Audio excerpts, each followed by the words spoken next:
കൊട്ടിയൂർ തീർത്ഥാടനം. കാലവർഷം കനത്ത മഴ പൊഴിച്ചു തുടങ്ങിയാലാണ് കൊട്ടിയൂരിൽ തീർത്ഥാടന കാലം ആരംഭിക്കുന്നത്. പ്രകൃതിയുടെ ഹർഷാശ്രു കൂടിയാണിത്. മഴ നനഞ്ഞുള്ള ഈ തീർത്ഥാടനത്തിനെത്തുന്ന ഭക്തരുടെ ആനന്ദാശ്രു കൂടിയായി മാറുന്നു വടക്കൻ മലബാറുകാരുടെ വൈശാഖ മഹോത്സവം. വാവലിപ്പുഴ കുത്തിയൊഴുകി കൊട്ടിയൂരിലെ മണിത്തറയെ വലം വയ്ക്കുന്നു. പുഴ പോലും പ്രദക്ഷിണം വയ്ക്കുന്ന പുണ്യ യാഗഭൂമി. സ്വയംഭൂവായ പരമശിവനെയും പാർവതിയെയും പ്രദക്ഷിണം വെച്ച് വാവലിപ്പുഴ ഒഴുകുന്നു.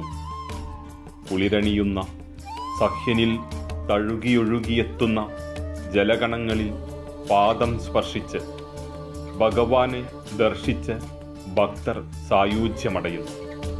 സുഹൃതമീ യാത്ര മനം കുളിരുമ്പോൾ ഭക്തിയുടെ നിർവൃതിയിൽ എല്ലാം അലിഞ്ഞില്ലാതാകുന്ന പുണ്യയാത്ര. സർവ പാപനാശനമാണ് കൊട്ടിയൂർ ദർശനം. കാശി ദർശനത്തിന് തുല്യമത്രേ.